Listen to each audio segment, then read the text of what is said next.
Yeah, That's hilarious. Accidental. Yo, butt Bree. sex. What's up? Give me an ill clap. My best friend had it, and we saw her like the day before, Yeah. and she was like, "Oh, my boyfriend's sick, but like I really want to hang out," and I was like, It's probably. "Whatever, brother." Like, I was like, "Sure, we'll hang out outside." Like I didn't see my parents for like 3 months, and that's really the only people that, like, Best part about I don't know, that you wouldn't. Oh, that's pretty cool. Stan, you Oh, can see that's- yourself, dude. Whoa. Last thing you want to do is be looking at it, though. But Whoa, that's That's all I'm gonna look at. No, I probably will forget that's there too. Start doing the front doors. Alright, boys. This mic has a tendency to fall. Yeah, it does. All right, Be careful. That's why I don't sit there anymore. It's gonna take you a minute. It's on. I just really like this mic because I just want to like just pet it. These are the Dude, oh my that's God. actually insane.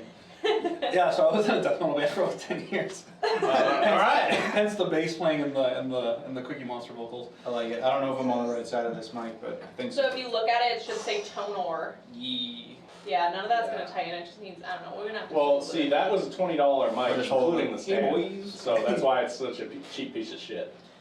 Alright, dude. I'm Well- doing, but now we're being recorded. So now it's just Let- looks weird.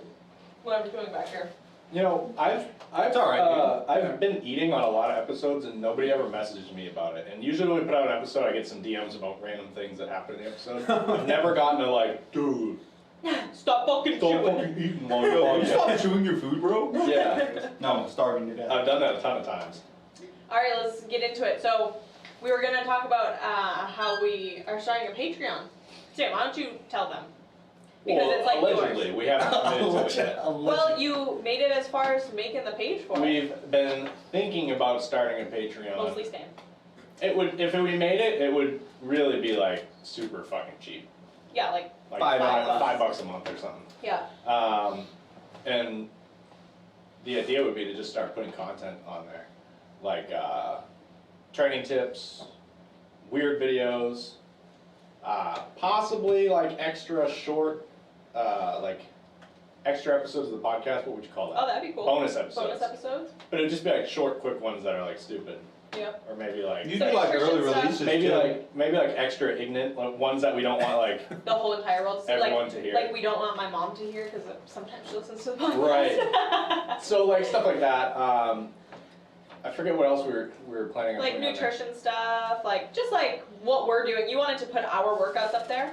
Oh, okay. So that was the main reason I wanted to make it. I wanted to post our training, like exactly what we do, to the Patreon, so that people, if they wanted to train along with us, they could, like, because they'd be doing the same workout. So like if we did a max effort conventional deadlift on a 2-inch deficit, we would say we did that, and then we would list all the accessories we did. But like we wouldn't bother to We're write not the gonna, weights and and stuff. we're not like coaching. And it wouldn't be like, this is what you do. It would just be like, yo, if you want to follow along, like, Yeah. this is how we train. And so it'd be a cool way for people to get programming Almost like a virtual that's training group. free, but it's not even like coaching programming. Yeah, it's like a training group. Like, you're all doing the same Like stuff. all your training partners. So- yeah. I don't really know how Patreon works yet, but if people can like post in there, which I'm not sure. You can post like videos. People would be like, and- oh, I did the training session today, and like the good mornings were really hard, and people could be like, yeah, man, like, Yeah, what'd you like- use? Yeah. You know? So I think that'd be sick. I 'cause think then that'd be you really could get cool. like a little virtual community going. Mhm. So that's the Patreon stuff. Yeah. Do you have anything? I don't know. We didn't No. flush this idea out too much.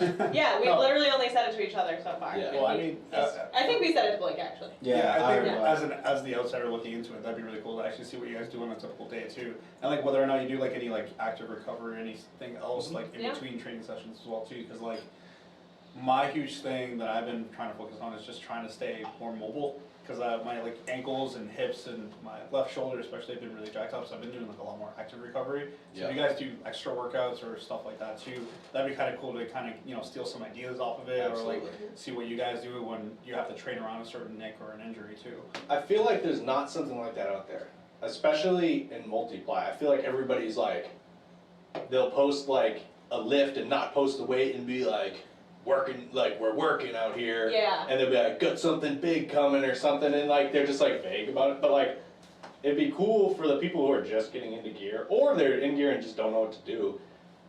Or I mean, I guess people out of gear could follow it too. It's just, Yeah. you know, whatever. No, it's But just like, it's but just like a community it- where people are it's like not something people who compete in equipment are putting out there. Yeah. Yeah. Yeah, well, I will say, Dave Kirsten is doing a really sick thing with like creating a, Like an encyclopedia. yeah, of for powerlifting. multiply, which is pretty sick. Tell me more. I don't really know a ton. I think Anthony just put out an episode with him actually talking about all of it. But He's been writing this book for a while, and now he's gonna try to get all the top people in the sport to like add to it. And he's gonna have a section for like each brand of equipment and have people who use it give tips on Oh it. my god, that'd be so And then he's gonna have like, Yeah. for each lift, the lifters that are like good at the lift, he's gonna have them like, just, it could be quotes, or it could be like a full, you know, like section, like however people wanna like, that would add have to been it. so helpful. but it's gonna be like an encyclopedia, so you could flip to a section, from what I'm understanding anyway. yeah, You can flip to a section and say it's like, how to touch a bench shirt or whatever it is. bench shirts, and then it'll like, there'll be tips on like a super duper phenom, a super katana, single ply, multiply.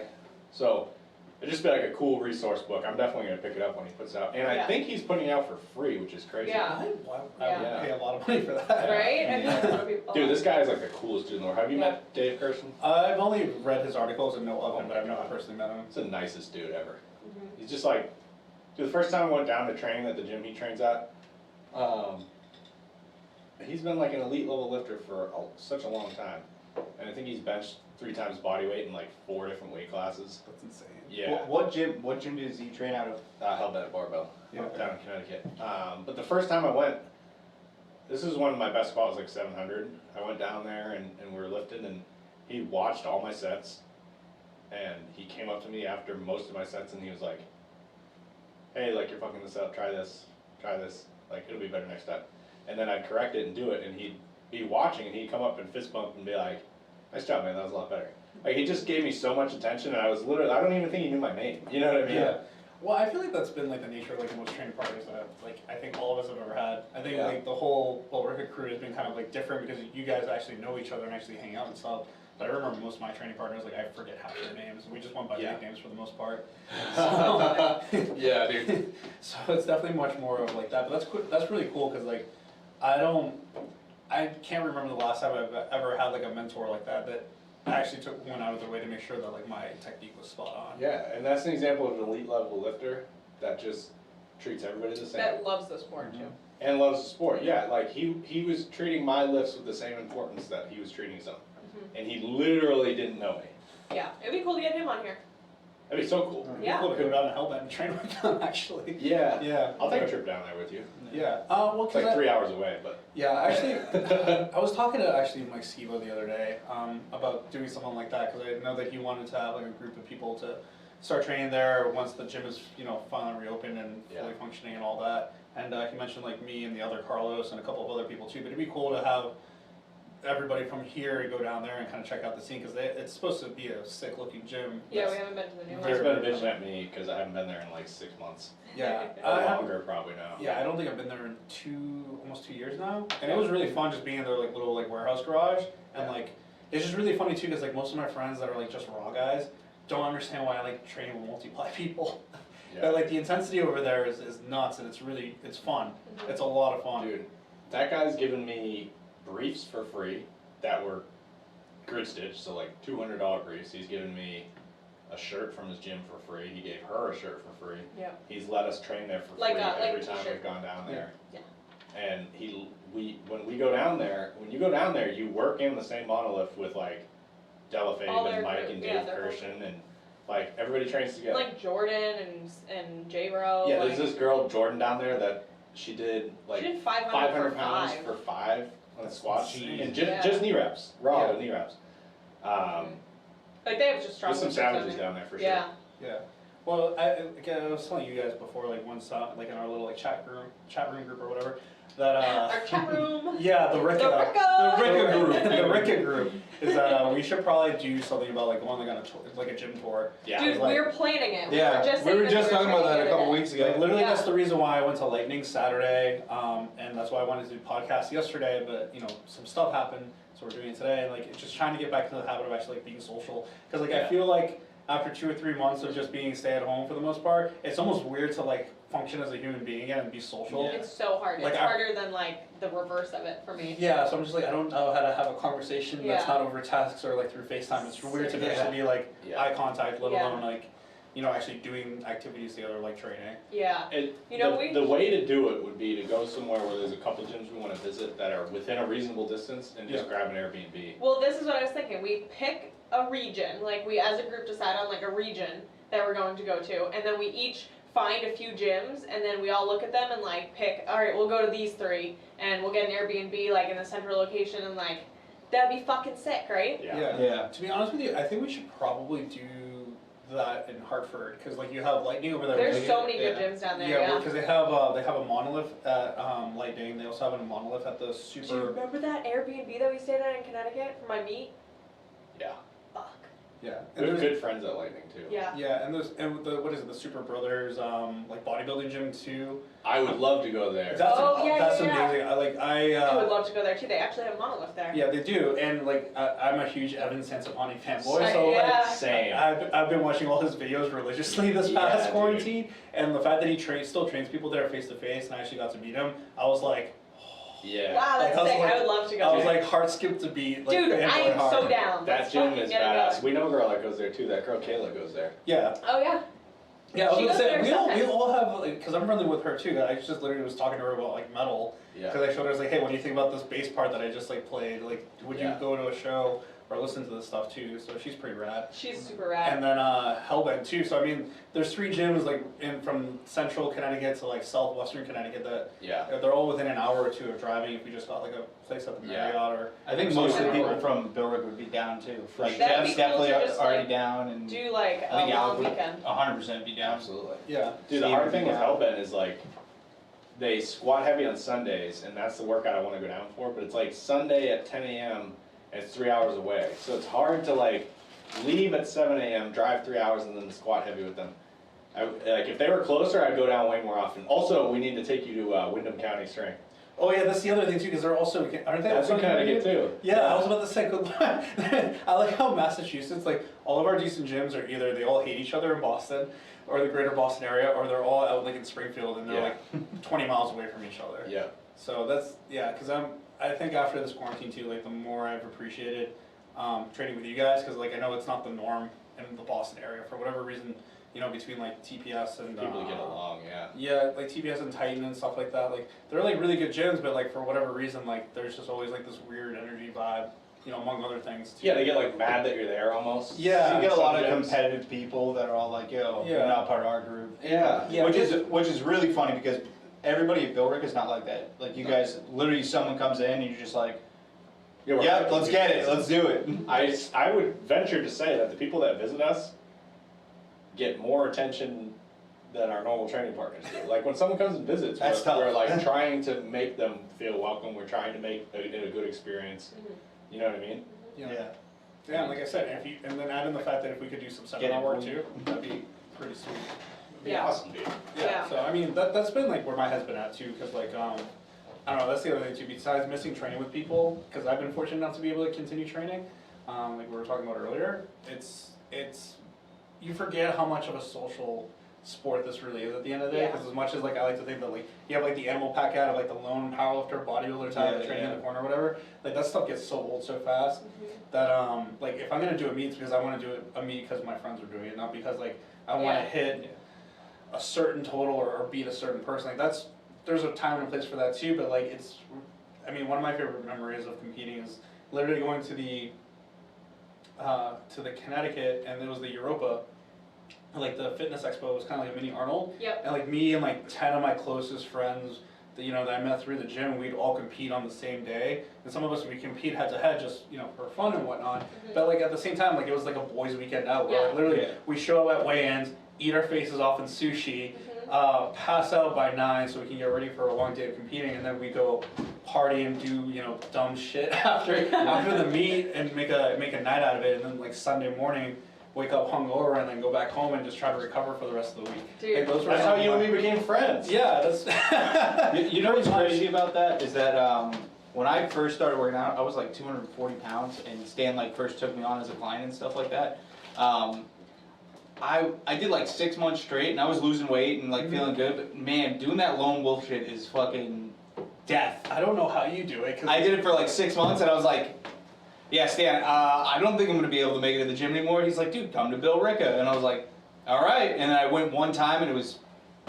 I don't want to train anywhere else. Changed his entire work schedule just to Yeah. train. I was like, damn. Yeah. All I was right. like, Yeah, that's when I was like, yeah, you're okay. yeah. He's decent. I guess he can sit with us at the Yeah. table. Yeah. Dude, because like, That was the best lunch. my work schedule's literally built around the gym. Mhm. Yeah. And so, like, I definitely have an appreciation for that. Yeah. Yeah, Yeah, you make it work.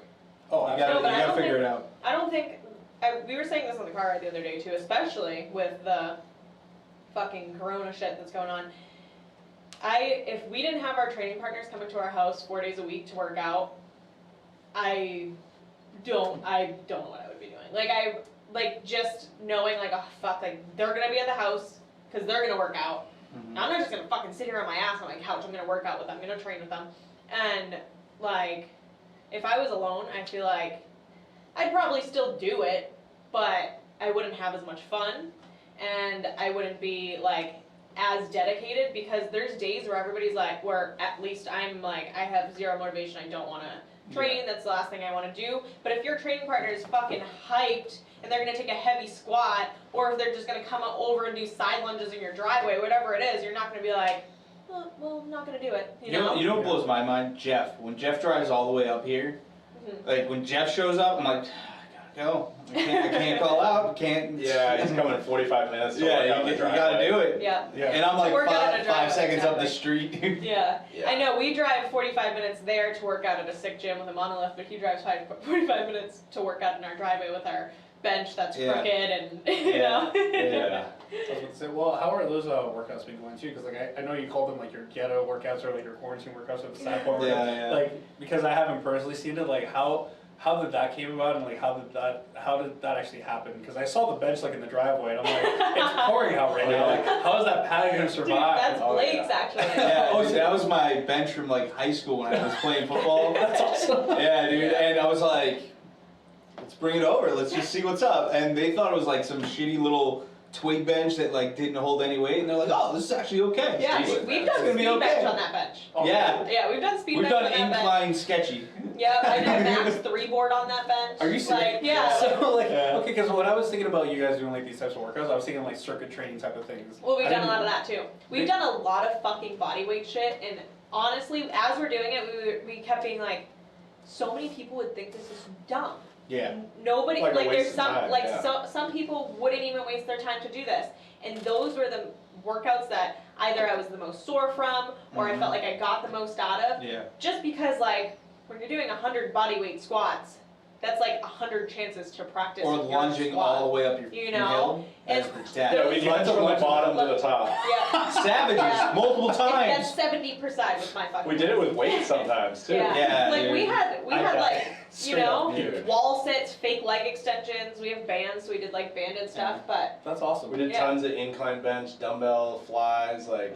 yep, a lot of floor press. Like, dude, and at the beginning of this quarantine, it was fucking cold. I don't know if you guys remember that. Yeah. But it was Oh, it sucked fucking working out in the cold, freezing. yeah. It's like Yeah, St. it Patrick's Day too, right? So it's just Yeah. March is usually there's still maybe a chance of hail and like snow and stuff Yeah. like that too. Yeah. Dude, we take the barbell we have and we put it up against this like a stone wall over there, Mhm. and we do like heavy ass T-bar rows because we had like 250 pounds of weight, so we'd load it all on one side and Dude, someone would be we standing on used the one of back those of it. figure 8 straps as Yeah. a handle, Oh, that's awesome. and we did T-bar rows with that and shit. Like Yeah. we did like the upper body training was totally adequate for sure. Yeah. The lower body stuff we made it work. I'm glad we Dude, like you know found what we a got gym to really go good to. at? But- Was side lunges with a bar in your back. Oh, that's the hardest thing ever. I can't Yeah. do side lunges just body weight. Oh, really? Yeah, they're my hips are like super jacked up. So like a lot of the accessory work that you guys are talking about, that's like literally my meat and potatoes. But like some Yeah. like Yeah, work dude. and like reverse lunges, side lunges, step ups, trying to think of like reverse, like split elevated split squats, you know, things of that nature. Like Yeah. that's like literally you guys are doing exactly what I've been doing for like accessory work. Yo, I used to think all that shit was so stupid, and now I do tons of it. Oh, it's like Well, we trained like a lot like this, like back in Bill Rick. We had a main movement every day, but this was what we were doing for like Oh, for 70% sure. of the I mean, time, like 5 years ago, Yeah. I Just thought let's single leg clarify. shit was like Yeah. a waste of. I was like, that shit's stupid, dude. Yeah. Same. And now it's a lot of my training. Yeah, I would say it's probably like a good 60-70% of my accessory work. Like that and like 60 squats and like a lot of body weight stuff too. Yeah. No, because like I was talking to my my PT guy Brett about like trying to make sure that I get into top shape for the next few months because I have a meet, like a tune-up meet in August, then I have the showdown meet in the end of September, and then depending on what happens with a second wave with Corona, you know, I don't know if I'm going to go to California for the current, but if the second wave doesn't happen and like things are still okay, I'll probably still fly out. So we were just When is talking. that supposed to be? It's the weekend before Thanksgiving, so like the Okay. timing of it is a little weird. Yeah. I think it's like November like 20th or 22nd, and I think the following Thursday is Thanksgiving. But my whole point is that he literally was telling me that like most powerlifters, because we train in one plane all the time, that like just doing the side lunges or any lateral work, not only is he gonna put some quality size on, but it's gonna help you like maintain balance with your squat. Yeah. And I've noticed that like, you know, the twisting that I had or that you saw earlier this year, it started going away because it turns out my right leg doesn't stabilize well and my left leg is too small. So doing the single leg work where I got my left side bigger to match with my right, and then my right actually has more range of motion, now I can actually push with both feet with the same amount of power output as opposed to like having that twisting motion where they're kind of fighting for each other for dominance. So that's been like the type of, you know, the type of godsend type of work where I've been doing where like, you know, 5 years ago I thought it would be like CrossFit, like, you know, a bunch of powerlifters pretending to do CrossFit, trying to do the circuit stuff, and like now that it's actually been my training, like my body weight and my body composition has gone better, composition wise, and it's actually gone down even though I've been trying to eat, you know, about 4,500 calories every other day. Yeah. So it's weird that like all that extra rep work, even with just body weight, and you know, I can only imagine what you guys are doing with like lunges going up the hill with weight. Dude, it feels good to just move your body in a different way too. Like that's been, throughout the whole quarantine thing, that's been my biggest thing above all, is just moving my body in a way that feels good.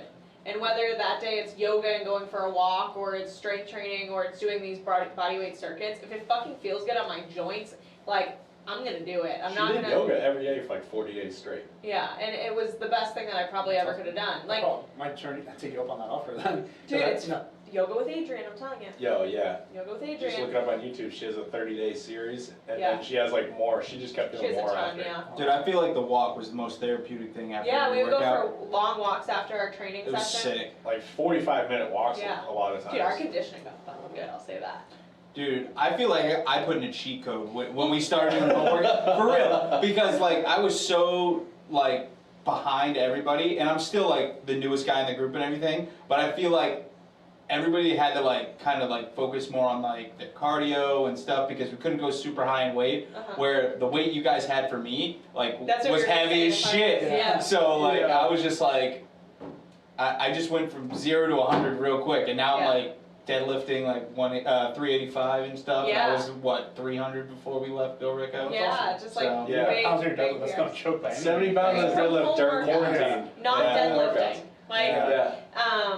Finally getting his suit. yeah, Yeah, like, everything's just even fucking the sick.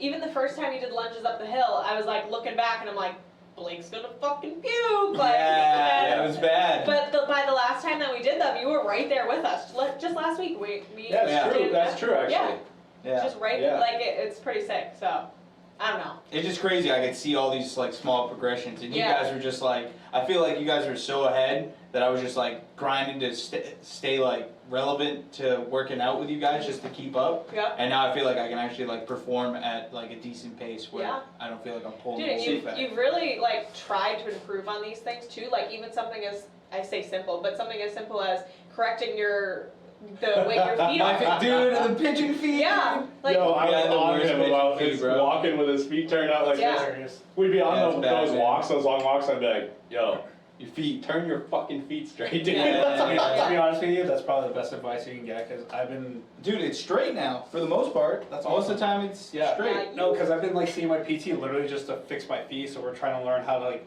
lock my feet into the floor, right? Yeah. So using it That's a big properly. problem with me too, is like my ankle mobility is awful, my hips are always super tight, so Yeah. just, So once you correct that, your hip pain is gonna go away. when you posted that on Instagram, Yeah. changed my life, dude. Wait, Like really? literally, I do it every day. I'm like looking at it every day, I added him, I'm going through all his stuff. Oh, no kidding. All Wait, right. what'd you post?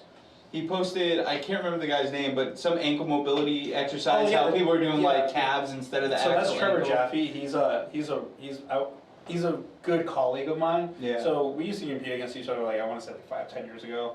And he's a phenomenal coach and has like all this orthopedic, PT stuff that I've been getting more and more into because I realized that if I'm going to get stronger, like it's going to be because of fixing my body issues as opposed Yeah. to like trying to put on 5 pounds of muscle. Yeah. And like the whole ankle things, we've been talking about that back and forth for a really long time. Just because like I also had really bad pigeon like feet where I was Mhm. walking like a duck. And like if you ever see me like walk out of my car, get out of my car, it literally looks like I'm waddling sideways. Yeah, I So know it's that not is. so it's not a good look. But like we've been I've been reposting a lot of that stuff too, and then a lot of the videos that like my PT guy has of me, because he'll record all of our sessions, so I have homework to do afterwards. Yeah. I've been reposting a lot of that stuff too, and I'm really glad that it's actually working. Yeah, dude, I was like, holy crap, I was so pumped. As soon as I saw it, I was like, oh, this makes a lot of sense to me Oh, doing that's it this awesome way. because like that's the type of content that I've been kind of like on the fence of like creating my own like little brand thing for a Yeah, while. 'Cause yeah, I know it's that like- there's some people that have been asking me like, hey, like what do you do for ankles or what do you do for tight shoulders and whatnot, and giving them little tidbits. But I'm glad that helped. Yeah. I'll probably start doing more of that stuff, or I'll probably give it to Stanley over here, and you can put it on your Patreon. Yeah. Just like, Yeah, baby. Yeah. just putting stuff out there though, like just being consistent and putting stuff, like same with you guys, Bree and Stan, you guys just putting out good content all the time. Like you guys might think like the smallest thing, you're like, oh dude, we're just doing like a movement, but for like someone like me that's so new, when I see like you guys break down a movement or someone break down an action, it makes so much more sense, like at the end of the day, and like that's the stuff that's gonna like get your name out there more and more. Yeah. I'm It makes really bad. total sense. Yeah. Go ahead. I'm really bad at doing that just because I'll be like, oh, I should post this, and then I'm like, She thinks Yeah. about it too I much. think about it too much. I'm like, Don't somebody's overthink gonna it. think it's stupid, and then I don't. See, that's the biggest I think problem. you're stupid for not posting it. Yeah. There. See, that's the biggest problem though. It's only stupid like if you make it seem stupid to Yeah. yourself. Like a very, very beginner person powerlifting sees something you do and you have so much more knowledge than that person that you breaking down a movement or Stan breaking down a diet or Carlos breaking down a PT thing, Like whatever. a mobility PT drill. thing. PT thing, whatever you guys are breaking down, it's only stupid to someone that already knows it. But there's so many people that don't know it. Like Yeah. I have no idea like half the stuff you guys talk about. So when you guys post things, I'm like, okay, all right, this is something I need to focus on. You know what I mean? They know this. All right, I need to focus on doing this. This is the proper way to do it. This is what I gotta do. Dude, this is Interesting. I don't- exactly why I like having newer people in the group. Yeah. Because if you're only around your peers, you start like, instead of being open-minded, your thoughts start closing in and you're only like focused on like, oh, You get in a bubble. what do my peers think? Will this help my peers? Will this not help my peers? Will they care? Like you gotta, it's sick that we train with people like you guys or Alec, whatever, because then we're thinking about how to put things so that you understand it, how to put things so that Jeff understands it. You don't want things to How to put understand. things so that Carlos understands it, you know what I mean? Well, dude, my back. Yo, when you're doing a deadlift, lean back, or lean forward with my squat. Like my Yeah. shit, my call-outs make no sense. We say cues Yeah. to him that if I said to you, you'd be like, what? No. Yeah, Lean forward is my cue during I'm you squatting. whisper them in his ear, so then the other people in the gym aren't like, what is this fucking person telling him to Yo, lean forward so you When you're- fucking get the bar in your Yeah. face. do? Yeah. I think that was one of the other things that we're talking to, like, I think the last Monday that we all trained together was how being coachable is probably the number one most important thing when it comes to Yeah. being in the weight room. Mhm. And I remember Stan and I were talking about cues too, and we're like, everybody's cues are gonna be different, because we're all different types of people and we understand My cues are concepts. stupid. Yeah, well, I mean, I wouldn't say stupid, it's just Well, they work for me. They They're work not for you. stupid Yeah, for yeah, they for work me. for They're you. great for me. Yeah, as long as you can conceptualize in your head, I don't think of it as stupid or wrong. It's just whatever Yeah, works. And I yeah. think when you're the head guy like Stan or trying to figure things out for the first time like you, like finding what works conceptually in your head Yeah. and being able to do that properly, that's more important than what's actually being said. To be Yeah. honest with you, If it doesn't make sense to you, then it doesn't fucking matter. Yeah. a good coach will recognize that, and if they keep using the same terminology and it's not working, that's just bad coaching. Yeah. I mean, you can plainly see that with most of, Instagram. They'll say that you have to do this or you have to do that, because if you don't, then you're dumb or you're doing Yeah. it wrong, and I don't think that's true whatsoever. But still, your cue could be just like completely, like you could be trying to like have that person push their knees out, Yeah. and you may be saying push your knees out, but that's just like not where it's linking up to that. Maybe their hips are like super tight, like open up your hips or whatever. Yeah. You know what I mean? That call out might be more important. Like with mine, Yeah. I was having a problem. I was like standing straight up, and I was like scared to lean forward So with he a was, bar, like- so I was he was- like back falling backwards. Yeah. He was literally just trying to hinge. We Yeah. were like, reach your hips back, Yeah, I sit back, sit back. couldn't do it. And we were just like, there's a disconnect somewhere. So Yeah. he was like, I feel like I need to lean forward. We were like, try lean forward a little bit more. His hips go back. We were like, Yeah, it was all right, perfect. Blake, lean forward. He just pushed his head back. Yeah. No, but yeah, so to explain it, like to give a really good example is on the deadlift, to me, like to us three, if someone's locking out and you have two cues, one is hips through and the other is lean back at the top, those mean two totally different things, Well, for sure. right? Yeah. Or for him, they might mean the same thing and lean back might make more sense. Yeah. But there's like an asterisk next to it as I'm saying it, because I'm like, lean back, but I'm thinking in my head like, Don't I follow. hope he doesn't lean back too much though. Yeah. And like hyperextend, you know what I mean? Yeah, well, Bar- definitely the bar when we were comes doing out. that, my hips went right through, and I knew exactly where to stop when it happened. Like you wouldn't want to say that to Alec or Nick or someone that like gets the other cue. Yeah, because But that cue was just perfect for me. I was just like, you're like lean back, and it like everything straightened up. I'm I like, was thinking the dance move, just like lean back. yeah, bad job, bro. The whole time. No, but I think it's also important to understand the context of the person too. Like I know that Stan has like a bad back, and so when it comes to learning about how to work around it or how to train with it, Yeah. I may not have like a hernia, but I have training partners that do, so it's good to Yeah. get those ideas of like, all right, this is what's working with Stan, then I'm gonna definitely mention that to my training partners that might have some lumbar issues. Or if I want somebody to see what a good squat looks like, I think between Jeff and Bree, like they're probably the Yeah. two more technical squatters that I've seen in person. Yeah. And I'd be like, just watch how they do it, and if you can take notes on how they push their knees out and how they sit into their.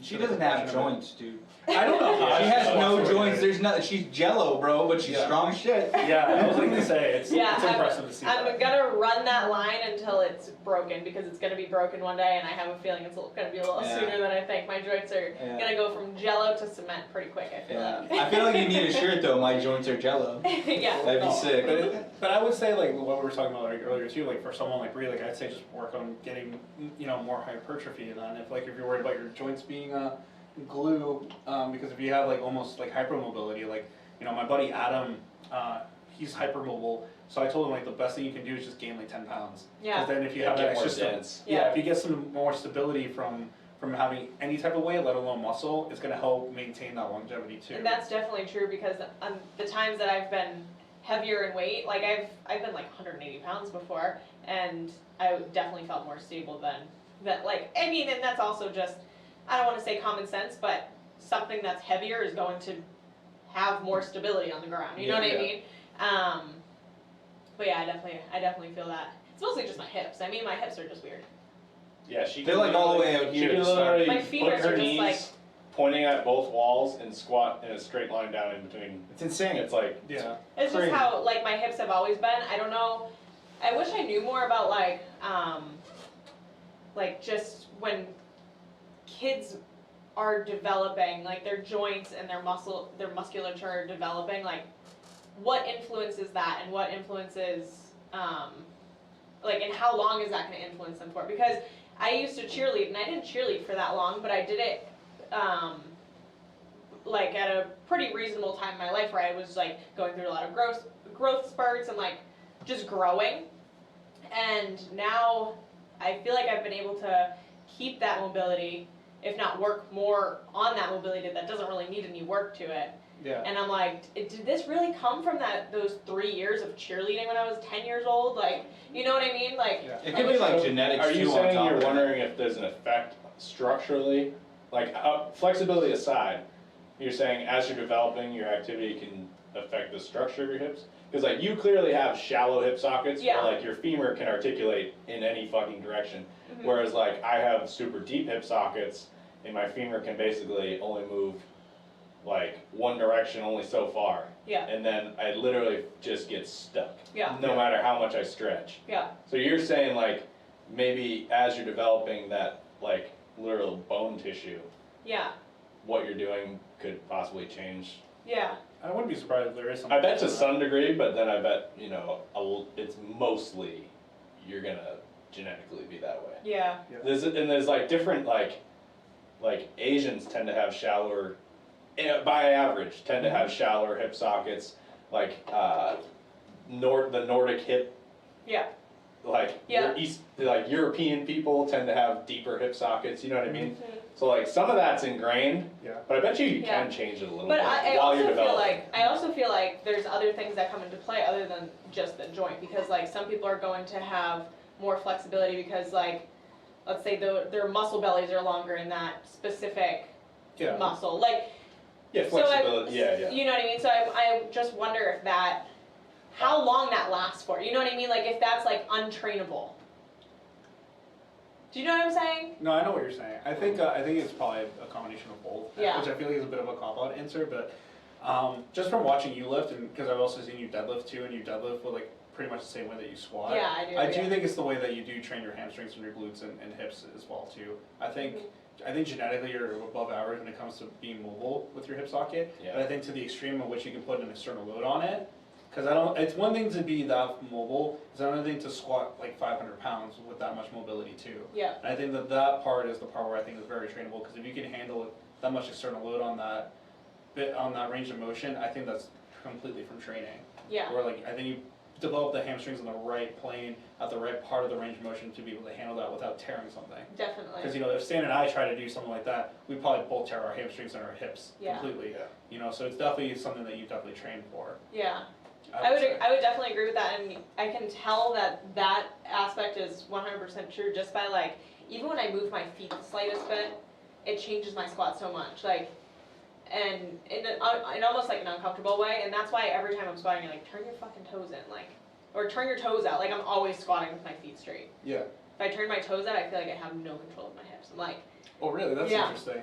I don't know, but I can definitely tell that, I don't know, that my hips are fucked up, I guess. No, I would just say that they're an extreme case study of, Yeah. of being able to squat that heavy with being that mobile. I think that's a very rare trait. I'm very jealous of it. Like the only person I can think of that's close to that would be like Yuri Belkin with his sumo, just because like that dude's like built and also super mobile in the right Yeah. spot, and like his hamstring insertions are like perfect for exactly to lift that type of weight for a Yeah. sumo deadlift.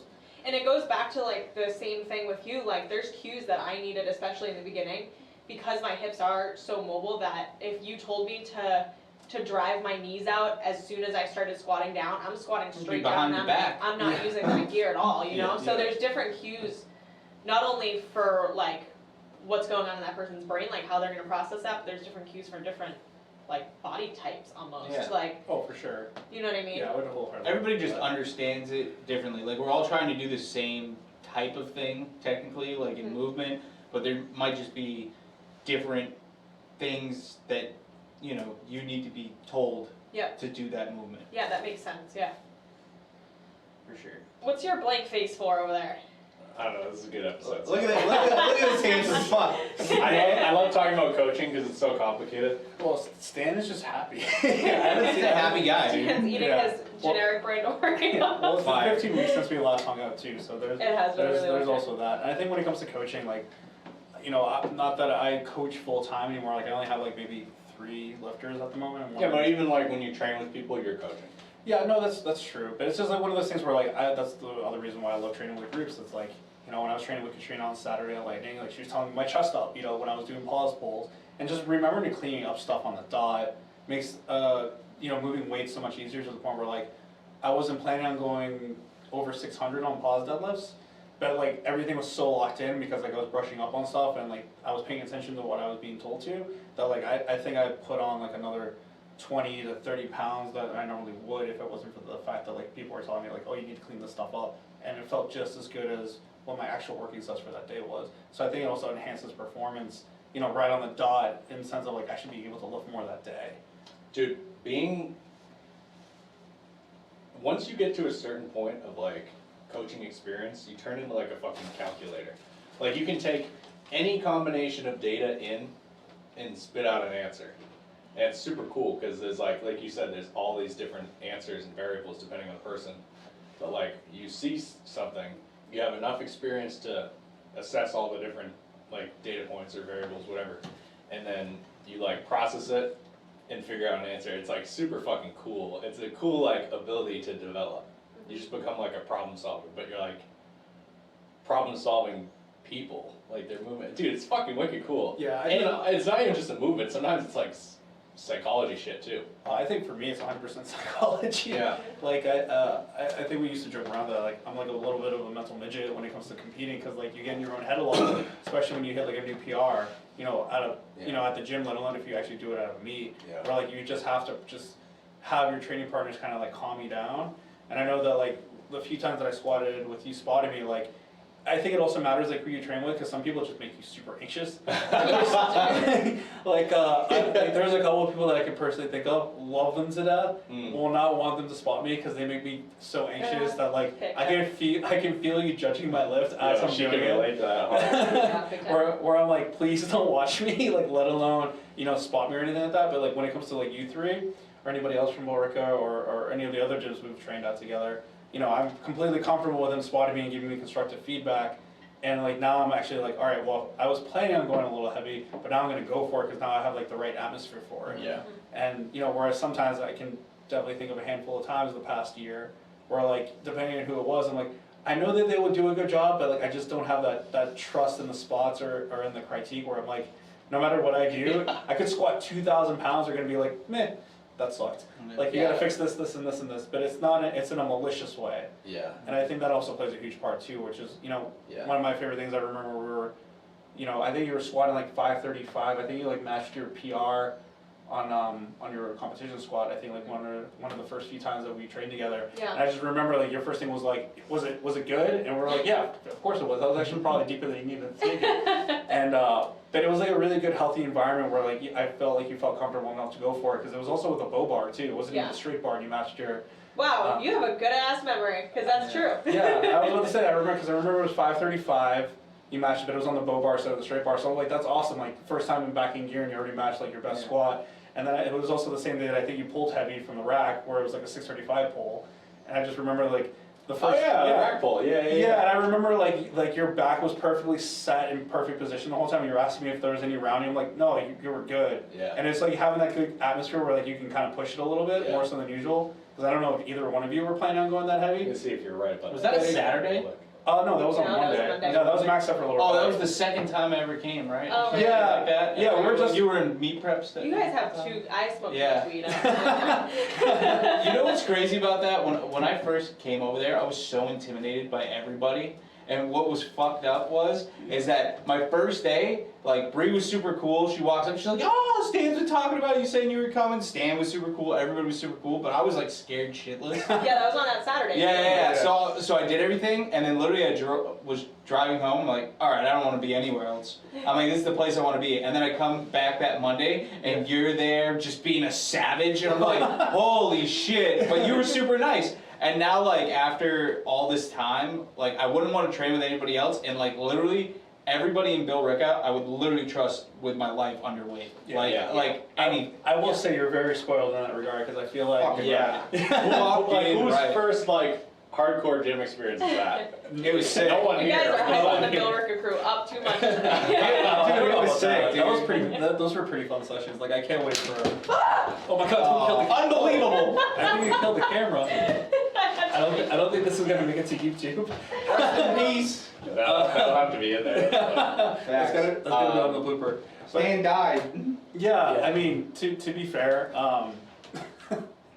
yeah, that's definitely not the typical hardcore gym experience. I mean, we were talking about like how like toxic like your old gym used to be and how my old gym used to be and stuff like that, where it was like, a bunch of hardos that were just like being super passive aggressive. So, not to say that like don't appreciate it, but like definitely that is not the norm. And Dude, I'm spoiled, rotten. yeah, but like you also work really hard too. So I mean, I can't really say anything other than like I'm really glad that you're going through the shit that like neither one of us like Stan, Bree, or myself had to go through in order to like make a culture of like not just acceptance, but also like growth as well too. Because that's so hard to find. Like even in normal commercial gyms, I feel like there's just so much drama or like passive aggressiveness where people don't want to see each other succeed. That like Yeah. one of the reasons why I like training over there too is like the cool thing about like Bree, Stan, and like Jeff, for example, when they are pushing their lifts and whatnot, like we all have such different goals. Yeah. That even if they were the same exact goals as each other, we're competing head to head, we still probably push each other even more. Yeah. As opposed to like, well, fuck that guy. Because I just- that guy- I just couldn't do even- compete head to head. yeah. Yeah, I just couldn't imagine a place where you wouldn't want the people you train with to succeed. Like, literally, I know everybody, what they're doing at Billerica, I know everybody there is serious, and I know whatever their goal is, they might not get it exactly when they want it, but I know they're gonna get it. Like, Yeah. they're going to get there. They don't give a fuck. Everybody there's like, we're here to train. Like, when we're there, like, that's it. Like, Dude, that's That's another it. thing when you meet the right people. That, and this is even, I know some people outside of our group in Billerica that I know, like, if I tell them I'm gonna do something, they'll be like, yeah, like, you will. You know what I mean? Yeah. But like, some people are just fucking assholes. They're like, well, you know, it's a Maybe. lot harder than you think. Yeah, And it's I'm like, fucking dude, wait. go fuck yourself, man. Slow Like, down on the gas. you're like 800 pounds isn't 900 pounds. Calm down, yeah, guy. dude, and so many people are like that. And dicks. Or if you're like, oh, I'm gonna squat 700 pounds, and someone's like, well, you gotta squat 650 first. It's yeah. like, why do you even Yeah. say that, dude? That's like the old. Dude, why don't you just skip it? Just Yeah, like, why are you, Fuck you. obviously, yeah, obviously you do, you know what I mean? I get that all That'd the be time. crazy. Like you're first gonna hit 1900 before you hit 2K, Carlos. I'm like, I totaled 1890 going 9 for 9. Like, I think I got the 10 pounds there, buddy. Yeah, and also it's like, okay, I also can do math. like, numbers are a thing. What, yeah, what do you mean? You know what I mean? It's, Dude, I think you're gonna be surprised, Stan, like how strong you are at next meet, because it's all the way in Yeah. November. I think it's gonna Yeah. be fucking crazy. oh yeah, dude. Oh, by the way, are 2150. you doing Brian's meet in August, or is that postponed to November now? I'm actually not gonna do his November meet until next year. Oh, gotcha. So you're gonna do November of 2021? Yeah, I'm Yeah. gonna total 2150. 100%. So you're gonna take That's this. the plan. So you're taking this whole year off basically from competing. Yes. Are you competing at his in August? I was thinking about it. We'll but, be there. No, I'll definitely be there to hang out and catch up and make poor life choices. We love that. But no, there's a meet the following Saturday in Rhode Island, which is gonna be Oh, you said that. without divulging too much, it's a little personal vendetta, and it's also gonna be a nice tune-up. Nice. Yeah, Okay. yeah. It was about that conversation that you, me, and Pedro had. You Okay. know, on the social medias.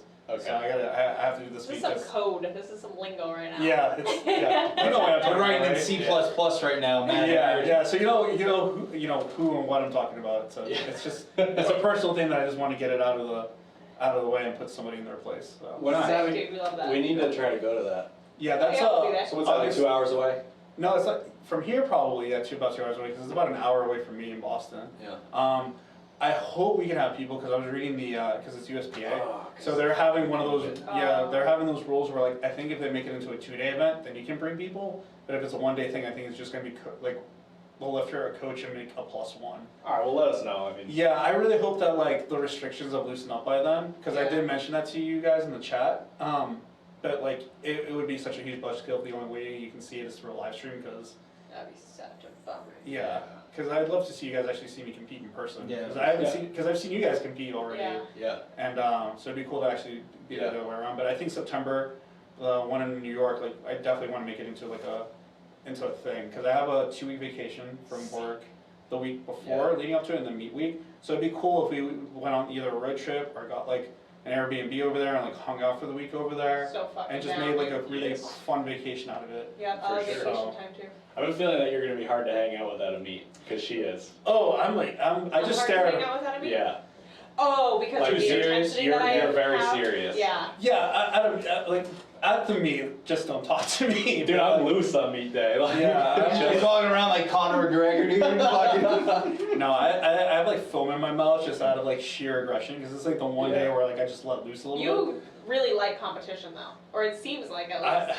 I'm such a competitive asshole. That's Yeah, why. okay. See, I don't like competition, and that's why I'm like that on meet day. You have, like, But you like anxiety or competition, something? and that's probably Yeah. why you're like that on meet day. Do you have like anxiety when you Yeah, come I up? fucking hate competing. Yeah. Like, I don't know, like, I may never ever fucking compete again. Because it scares me so No, much. it freaks me out until I get my opener. Once I get my opener, then it's like autopilot.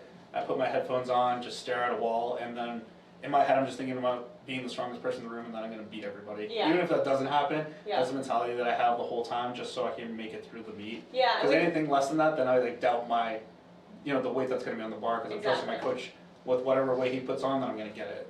So I don't even know what Yeah. I'm lifting yeah. outside of my opener. We've had this conversation before, I think last time you were Yeah. on, about like the anxieties of it, and we were saying how like,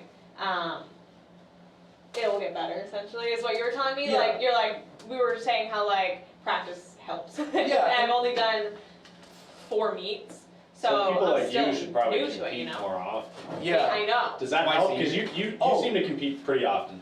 Yeah, so this might be the first time, and I want to say in 3 years, I'm probably going to be competing with 3 meets, and even with a short amount of time, I think with 3 meets in 3 months, which is kind of nuts. Yeah. So don't do that for sure. What do you like usually averagely do? I want to say at least twice, but I'd say I've gone as often as 4 or 5 when I was younger. Yeah, that's a and lot. then I've done. That's a lot, yeah. At the most, I think the past couple of years has been 2, but I like doing 2 to 3 because I like doing one in the first quarter of the year, one during the summer, and then one towards the end of the year. Even 2, it's like you got 3 months off and then you're basically in season again. Yeah, Yeah. well, that was my plan.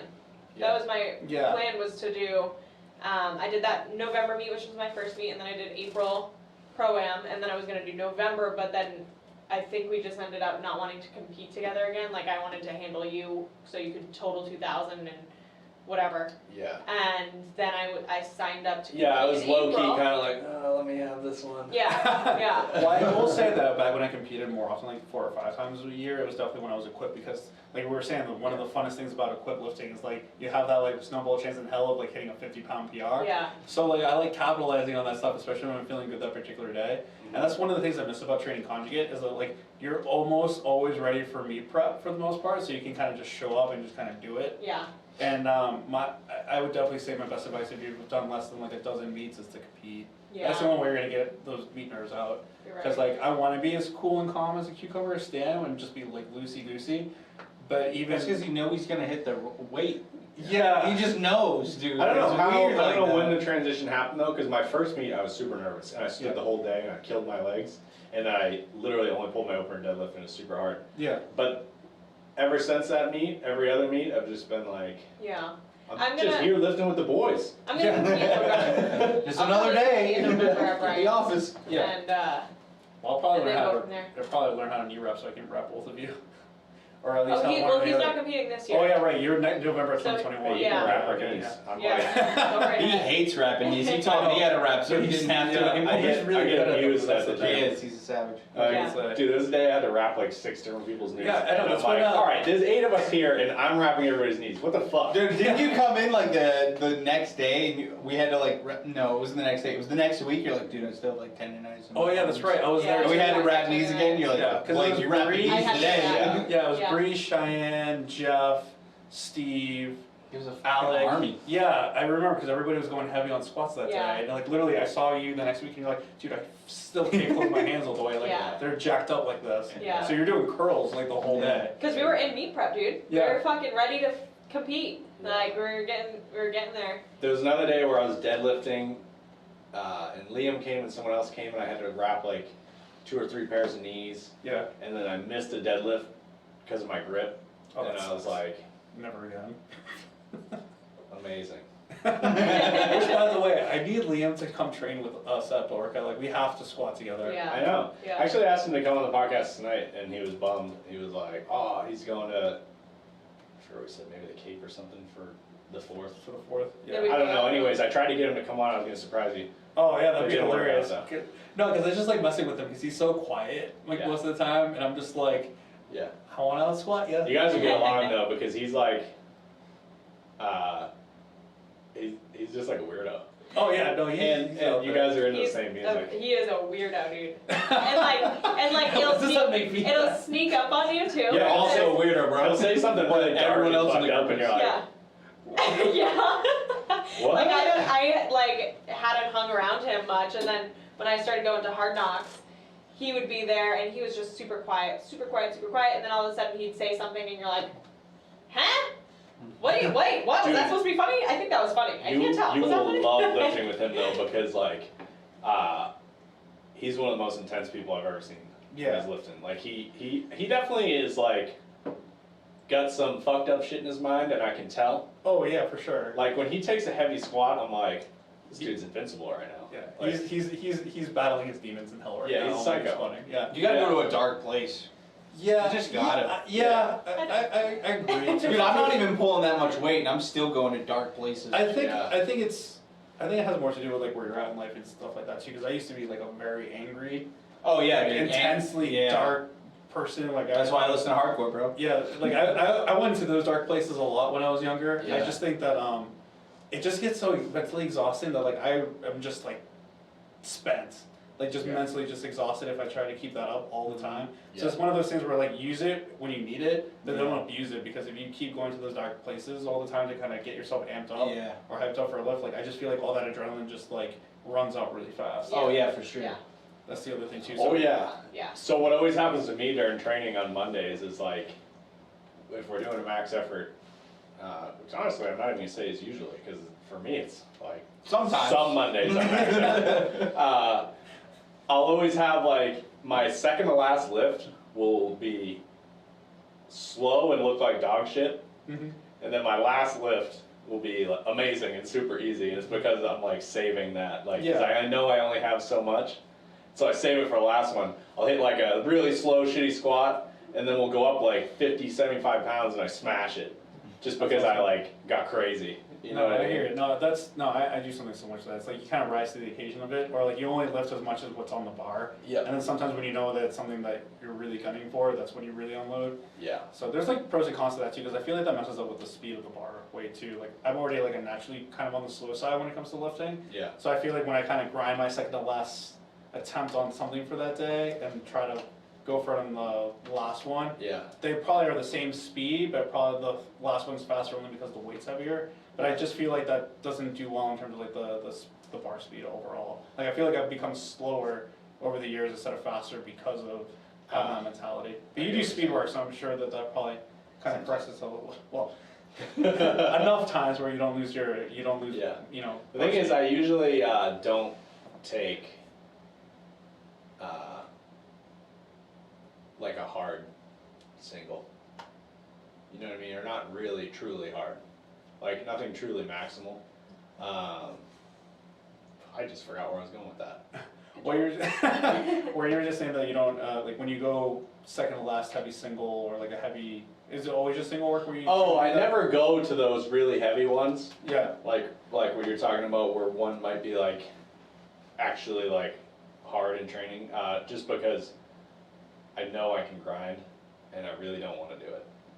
You know what I mean? But Yeah, I like know. whenever it comes to the meat, that's why all my best lifts are at a meet. Yeah. And my gym lifts are not near my meet lifts. Because No. I don't want to grind like that in training because I know I'll be walking funny for the next week. Oh no, I agree. You know what I mean? I was moving it. Well, that's a lot of video. That's a lot of mental Sorry, discipline. I'll fill it all up. That's a lot of mental discipline where like even I'm not that great at that. We're just trying to Yeah. save it for the meet. Because I'm thinking about what I have to do this week, and I'm probably going for some all-time rep PRs already. Yeah. Like, and I'm supposed to be, I want to say 7.5 weeks out at this point, like a Yeah. little over 7.5 weeks. So just being able to know when to pace yourself, I feel like that's probably been like the hardest thing to kind of, because you know you want to hit that number that you're looking for in your head. Yeah. You know, I'm going pretty heavy on beltless squats where like now I'm hitting some all-time PR territory Mm-hmm. hopefully. Where I'm like, all right, I know I'll get this, but if I do, what's going to happen next week? Do I have to push the envelope even more, or do I even have anything left in the gas after that? So it's one of those things where like I could definitely practice that a little bit more from you, where you like know how to pace yourself leading into a meet prep as opposed to like Yeah. sending it just about every week. At the same time, I probably could get stronger if I did send it a little more. You know what I mean? But I think the way that you train yourself is not really predicated on neurologically being efficient with lifts, because like it's not like you have bad technique or anything like that. Yeah. I think it's just from knowing, from talking to you in terms of like your training philosophy, and then also like just talking about like how your back kind of affected like the way that you look at training. I just think just working on mostly the hypertrophy work. I think that's been your bread and butter. Yeah, for sure. Where I think you've gotten stronger, but I think you're going to be stronger for a longer time with just as much consistency. Because I think that's the other thing too that we lose sight of is like just the consistency and the longevity of what you're doing. Because I think you're still going to be squatty heavy till like you're in your 50s or 60s. You know, me on the other hand, I don't know if I'm going to keep doing this in 5 years. You know. I think what it is it's So that's the other thing. Yeah. I feel, so go ahead. I feel like you focus more on, like, if you're not feeling a heavy squat, at least of what I've heard, just like from hearing you talk and then from the podcast and stuff, like, if you don't feel a heavy squat, you're not gonna go ruin your body, destroy your recovery for the week, just because it's on the program. You rather have good recovery and. I think I'm putting it together right now why I do it. The more I talk about it, the more it seems like I put a lot of emphasis and a lot of reliance on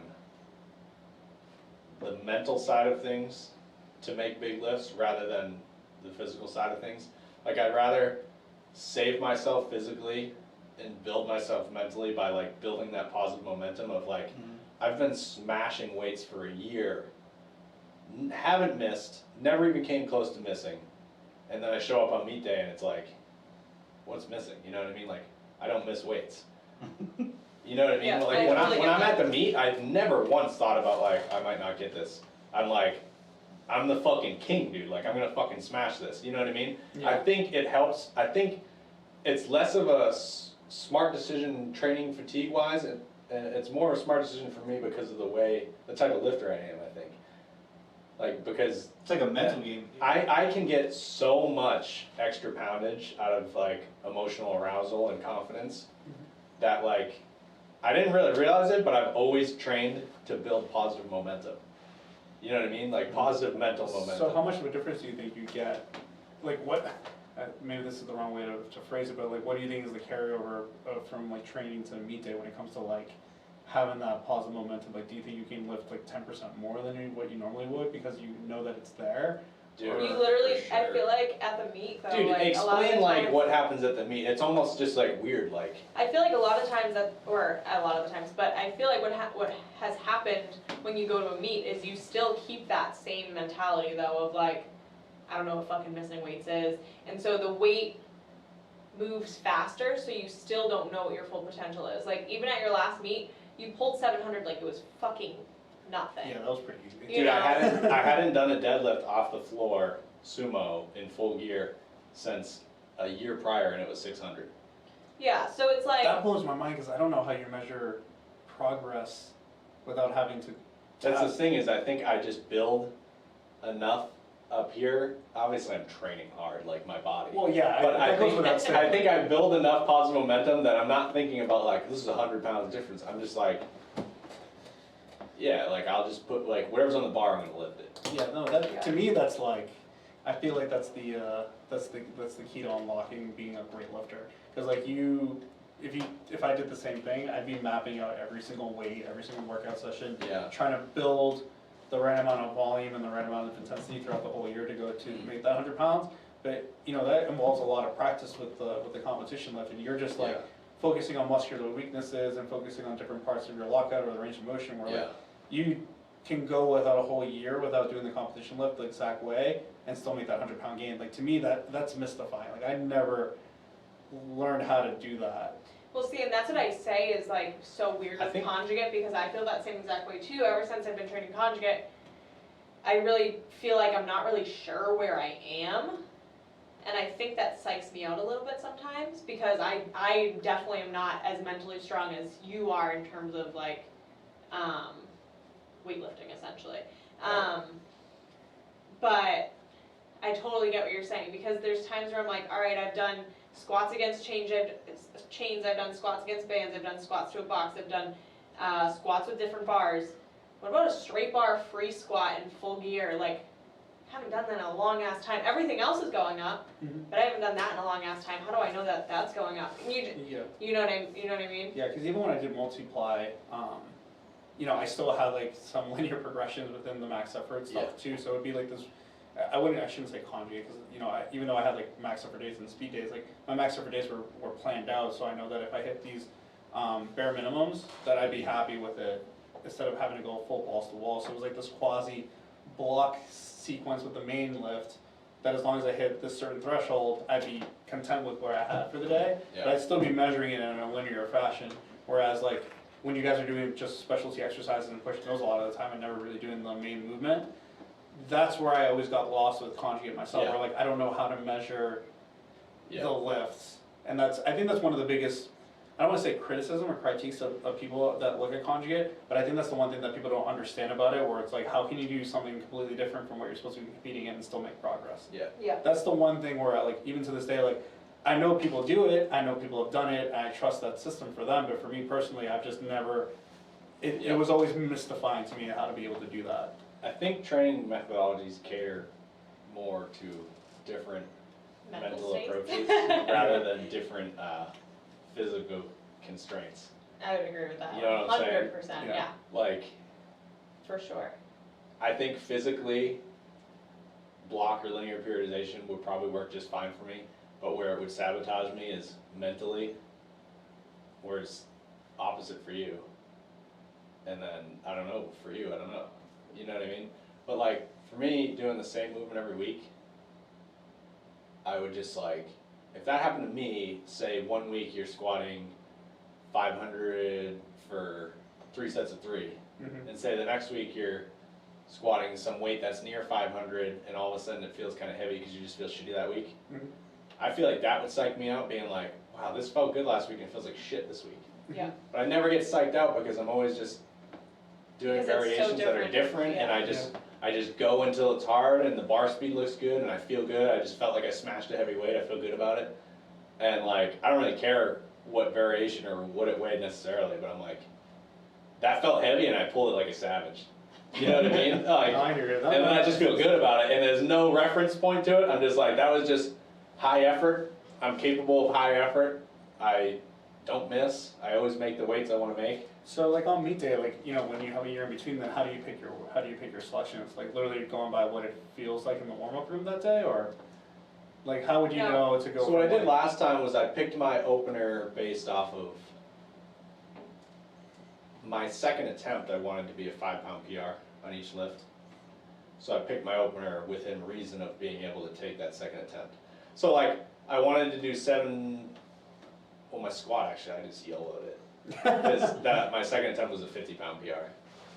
But it's more so based off of like the probably 2 months prior to the meet, because you're taking things that are more straight weight, you're taking things that are more range of motion, and you're able to feel like, and compare them to the last meet prep. I think we've done that. We both run like pretty much the same meet prep, and let's say I pulled 315 on a pin 3 rack pull, and then this time I pulled 405. Well, we know my deadlift's gone up, so you know, like it's kind of. Gotcha. I feel like I know what I'm going to open for my next meet though. Because I know what total I want. Yeah, I feel like she and I have more in common in terms of like figuring it out, and you're just like on the other side. I of think it. I overthink it a lot. The way I'm just thinking of it is, yeah, I'll just make that work. Yeah. Yeah. Well, I think, Yeah. I think you also just don't give a shit about like what anyone else thinks of the weight, or even Yeah, like, so if you're like, you're- this is just what I want to do, and this is what I'm gonna do, and if I can do more, well that's cool, but this is what I want to do now. If it ends up not being that day, then I'd probably just be like, all right, well, you know, Yeah. whatever. You'd change route. Like if your 755 on your squat felt heavy, then you would, all right, I'll take 770. You know, like game day decisions. No, that makes sense. Yeah.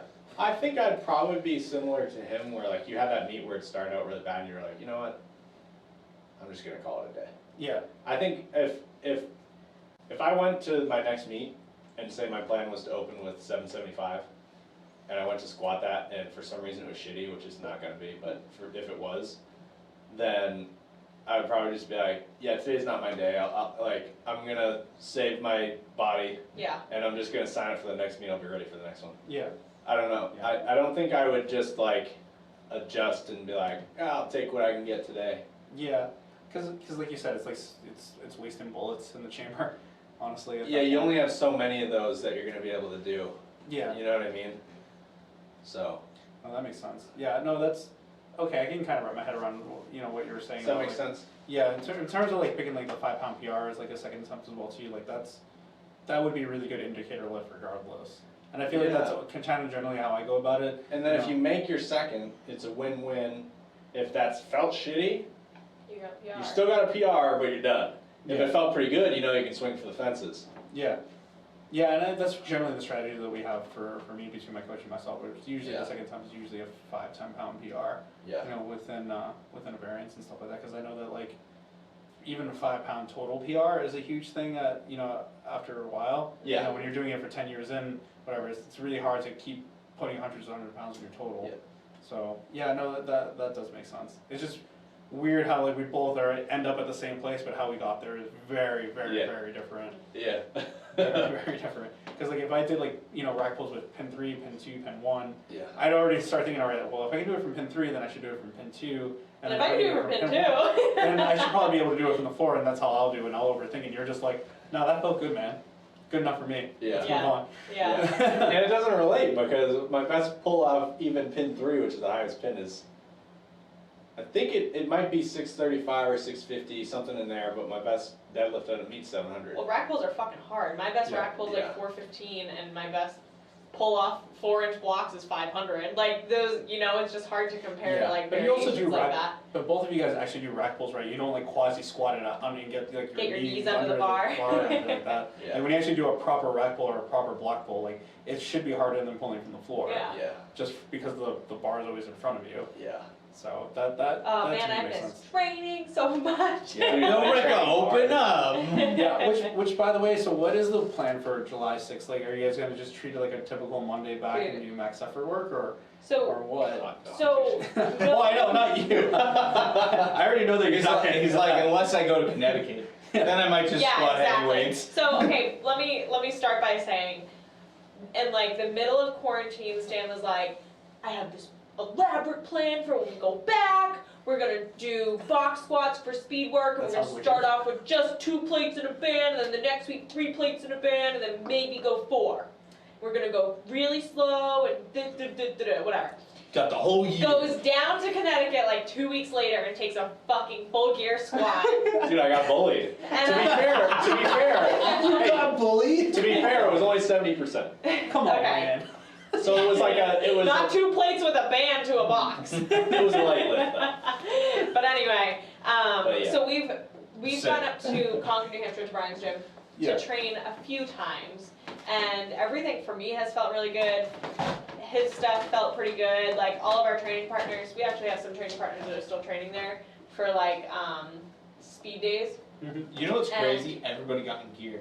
Yeah. To go to Concord, Yeah. everyone got gear. Well, I figured if you're gonna go up there and train at a real gym like that, you might as well just Fucking do it. bring your stuff with you. Exactly. Yeah. Well, dude, I found like a crazy deal on a freaking insert. Oh yeah, no, I saw that. I saw Yeah, the post dude, that you were lit up that day. You were like, Dude. oh my god, I got my suit. Yeah, dude, I was the happiest man on earth. That's awesome. Yeah. No, I was really happy for you too when you posted. I was like, my man, Yeah. my man's finally turned into the dark side. Yeah. Welcome. Dun dun dun dun. But yeah, I feel like within the next 3 weeks, let's say like if the gym, or 3 weeks after the gym opens, I'll probably be back to like normal max effort stuff, honestly. Mhm. Just because I've had like a decent amount of weight on my back and in my hands. Like I've hit like 2 PRs from going to Concord like Oh, damn. 5 times So over the the last secret really month. is like You body know? weight one just going Yeah, to the hill. exactly. Dude. I'm telling you, my body gets Dude, tough. well, I feel like you guys thought you guys were gonna get weaker, and the whole reason we went up to obviously everybody wanted to work out Yeah. and just like get under the bar again and Yeah. do some real weights.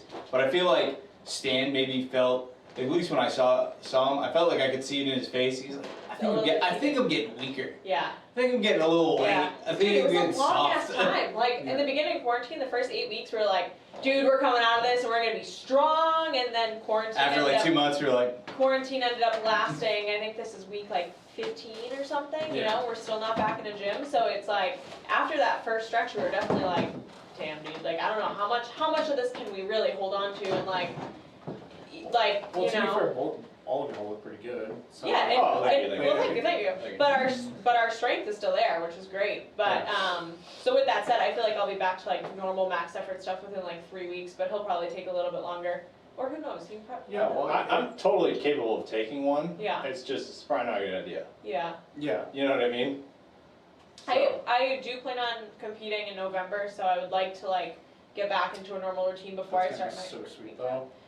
I'm What? excited. I'm excited To for the compete? fall to Yeah. see. I think you just in general should take more heavy free squats, more full gear stuff. Yeah. Cause like, I mean, why not? Yeah. I don't know. When we just went getting up there, more you Or looked. more body weight squats. Who knows? When we went up there, you looked strong as hell. Like Yeah, I felt everything good. you were doing, we were Felt like, good. everybody was Yeah. like, holy shit. So like for reference, like my best, like the heaviest speed work that I had ever done before this like past few weeks was like 300 to a box for 2 like really grindy reps, like for quote unquote speed work. Let's say like the last set on the last week of the wave, and the second week of the wave I took 315 for a double with the same amount of band to a box, and then the next week I made it even faster. Like You did 325 the second oh, week. 325. Yeah, so like it like just like With light bands? for speed work too, Yeah. you know? Like With it wasn't like a 160 5-pound and PR that I grinded out. I was like, dang, like Yeah, that's like all right, so 70% that's plus cool. bands. yeah. Yeah, I was gonna say that's pretty damn good though. Yeah, and so that felt good. So I'm excited to get back to training, dude. I'm like Yeah. fucking ready. Well, I mean, if you have that anxiety about like competing as well too, I think taking the free squats or taking stuff like in full gear more often, a little bit more, would probably help with that. 'Cause for then, sure. You know, as soon Just as you build confidence in that yeah, one. because then you show up at the meeting, you're like, I've been doing this for the past month or so. Like this is just another day at the Yeah. gym. I definitely agree with that. So, but no, that's awesome. Like I'm really glad that this whole thing hasn't been like a total net loss. If anything, Yeah. it sounds like it's been a net gain for everybody here. Dude, I can't wait to get a bench shirt. Yeah, dude, Like I just my want to throw a shirt bench shirt work on. was going so well before all this. Like Yeah. I was getting ready to like definitely bench 300 at What was that it? meet. Was he there when I And- first benched? Were you there on that day? No. No. Because that was a Wednesday. That was No. Wednesday. I don't think I've been there on He Wednesday. comes on Mondays. Yeah. I think I accidentally was there to go pick up some things from a friend of mine Yes, over you there. were. One That's what time, it was. yeah. Yeah, one Yeah. time, but that we can't talk on the show. But yeah, my bench was Lord. feeling really fucking good, and we've done like you, Blake. Like all the weights that we had were like heavy for like what I would be doing for like any chest, shoulders, Dude, back. you had like 50s doing. What was she doing with the 50s? Like everyone was doing 50s. Like the second week there was nothing. Oh, She was such just- a like 20 incline, which I like. That's just not something that I would have I was just tried. like, what is she doing? She's Yeah. crazy. You dude. can Yeah, climb so, the like- 50s. Yeah, bro. Yeah, I it's can. just tough, dude. Dude, I do the 40. This is awkward. Yeah, the craziest part though, I feel like no one liked the bench shirt. That was like the only thing I got like that. Yeah. I just the first time I I think couldn't we get told down, that story on the podcast. and then the next day I just gave up on life. I mean, the next lift I was just like, whatever, dude. Yeah. It's either hitting my face or hitting my chest, and we're gonna make Yeah, it. this dude's taking the bar down and like 2 inches away from his chest. He's like looking at the bar the whole time, looking at the bar, we're like cueing him, whatever. He's like 2 inches away from his chest and his head just throws back and he just like dumps it We thought he and then passed out. throws it back. And we were like, Yeah, Jeff thought I quit, like We were like- gave up on the weight. did you fall asleep? Like what was that? Or we're like, you trying to do that? We're really confused. I was like, dude, that's what I needed to do to get it down there. Because I just had to give up. It was so much pressure on my chest, dude. I thought my chest was gonna explode. We don't know like what's right to do in the shirt either. Yeah. And when he did that, we were like, whoa, that worked. Yeah, it went right where it needed to go, dude. Yeah. And it went up like a slingshot. Yeah, Dude, it felt great. I just lost my shit up here. Yeah. Dude, Jeff was like about to grab the weight too. Yeah. Because he was spotting me, he was like going to grab it, and I was just like, Did you legit pass out or you just close your eyes and you were like, no, I gave. He's like- I was like, this is it. When I got to here, it wasn't moving anymore. I was probably like an inch and a half away from my chest. It wasn't moving anymore, and I was just like, it's either hitting my chest or it's gonna slam me in the face. I don't care which one, but it's going down. And I just gave up. Like there was so much pressure there, and I just gave in, and it just went, hit my chest, and I was like, And you remember that? I see. Dude, I would've just that was my blacked best out. day at the gym. Period. I would have That was just my blacked out and been like, I don't know what I just did. That was the best day. We were all just like, Like- whoa, what just happened? Yeah. That's hilarious. Dude. Oh my Yeah. god, that's funny. That what shirt is it that you use? It's, I believe, a metal ace shirt. Yeah. Oh, those Yeah. things are like those. It's really worn in. Yeah, I was about to say those can get some gifts too because that was my favorite shirt. Yeah. It's like a triple ply laminated shirt too, so that's a lot of material. I don't know what the fuck it was. All I know is it was on me, and I got it down, and I don't care. It's a weird looking shirt. It looks a lot different than the It's super, Insta like, ones we use. boxy. The seams are in different Yeah. spots too. Yeah. Yeah, It's weird I looking. remember that I had to cut the sleeves on the arm sleeves a little bit too. So like right around here, like I literally had to like snip like an inch on each side to be Yeah, I able to think really that pull it would all have in. that. Yeah, it was like right to here. You know, I was Yeah. interested. A lot of people have big benches in those metal shirts. So I was interested in those, but now I'm kind of like, Yeah. I still have I still have all my metal stuff because I think that if I ever do go back into equipment, I'm still probably gonna use it because yeah, I just really like the material. So cover the logo. yeah, I'm just gonna cross out baby. the logo up like because that's like unfortunately like which would be really funny if like people call me out on wearing it because I'd be like, Yeah. listen guys, like you're picking the wrong fight here. You already paid for it. Yeah, and I already paid for it too, so Yeah. it's like one of those things where like, it just sucks that like, unfortunately a good product had to be made by a person that kinda sucks. Yeah, you So- drag you through the mud. Yeah, cause like, I still wear the slippers and like, you still have the deadlift shoes, like I was such a huge metal fanboy growing up, Yeah. and equipment, and like even to this day, like the metal Yeah, all blacks. cool looking stuff. Yeah, and like I like the material cause it just catered to the style of lifting that I was doing, like when I competed in equipment, like the Ace Metal Pro Squatter and the briefs it just clicked with me. And I tried all the insert stuff for the longest time because I know canvas was supposed to be king, but the poly just clicked. And the same thing with the Metal Ace bencher, like that thing just clicked, and I remember benching like, mid fives with it pretty regularly without having like, giant welts on my arms the next day. Yeah. Because the insert stuff just bites you so hard, especially around the shoulders, that like, Mhm. That metal whenever- stuff was Yeah, we all got it was all on my chest. yeah. I would have huge lines on my chest, and as soon as I pulled it off, I was like, yeah, that was good. That Well, was the thing is, nice. the trick is too is that you have to like kind of make a little bit of cleavage with it and pull it Yeah. down a little bit, so the pressure isn't that great on the chest plate, so that even if you dump it, you still get a little bit of bubble over here as opposed Yeah. to dumping it straight to your face. Mhm. So that was the other thing too. Like the material is pretty forgiving if you know how to set it right. Hence why the arm sleeves have to be cut off because you can't really do that unless those are cut off. So that was, like I said, it's just too bad because I really like that company in terms of the products. Unfortunately, the guy that created it is kind of an asshole, but. Yeah. Yeah, you have a good shirt, that's for sure. It's not even mine. Oh. Dude, the owner of our gym just like one day was like, Yeah, he knows Dave. Yeah. yeah, he Yeah, was like, we've had this conversation I know, before we- too. oh, we have? Yeah, How he was but- just like, oh, here's my. Well, they haven't heard it, so let's Yeah. go over it. Yeah, just because Really I've known big. Dave for like 5 years. Oh, yes, Yeah. we've had that Yeah, we've conversation. had that conversation. Yeah. Yeah, But we were one day, telling him how he brought out that box full of gear. yeah, we were Yeah. like, all right, dude. So he's tried a couple things. There's another one of our training partners who's tried like the briefs that were in there. Yeah, like the best Just part about really that day is like nice. everyone was throwing on gear, and I didn't have anything, and Stan just looks at me, he's like, I was like, dude, I think I want to put a shirt on. He's like, well, there's one right in the closet over here. Yeah. And I'm I was about to like, say- really? He's like, yeah, just go put it on. Yeah, I don't know. I don't know if you guys are gonna be there this Monday, but I'll go through my stuff and see what metal gear I have, and you just have to cross it out. But I can bring some stuff if you guys want to use it. Dude, I want to try that shirt. Yeah, I gotta find that. I don't know if I have the Ace shirt anymore, but I have the orange one. Yeah, if I could try it, I mean, I'll give it Yeah. back to you. I just, No, you can hold on to it. it'd be So cool it's- to like see if it feels good or not. Yeah, Because I have a single ply shirt right now, and it's all right, but Wait, you only have a single? Is that what you competed with? No, Yeah. It's Yeah. double ply collar, isn't it? It's still not the same though. well, the No, collar's just the- thick, but it's The collar is from an SDP, but it's Yeah. a phenom. It's just a regular phenom with an SDP. Oh, collar. okay. So it's not a super duper, it's just a regular phenom. Yeah.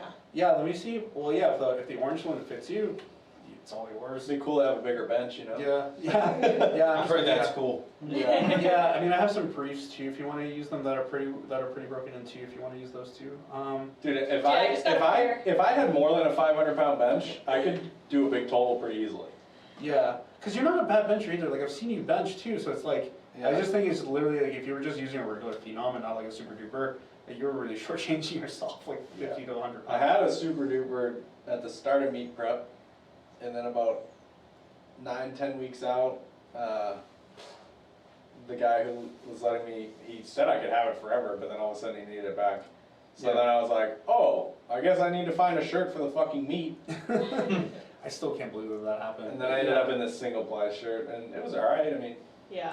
I was able to touch easy in it, which was cool. Yeah, well, that was the smoothest looking 500-pound bench I think I've seen. Like, I just remember all your lifts were just super crisp, and Yeah, they were great. yeah, because I remember I was talking to Cheyenne about it. I was like, yeah, like Stanley is probably like the cleanest multi-ply lifter I think I've ever seen, because I'm so used to people bombing out left and Yeah. right, or Yeah. like taking attempts that are maybe like 2% too heavy and then they dump it. Yeah. But you're like, because I remember everybody else that was competing that day, and you were the only one that like you were not just confident, but the fact that like you were actually handling weights that you could actually handle instead of like Yeah. overshooting every single time. Yeah. And his form's really good. Yeah. Like he's all, even And when he's also doing really live. attractive. Yeah, he's a very. Is it just compliment Stanley? He plays video games too. He's pretty Wow, sick this with is them. great. Dude. Sick.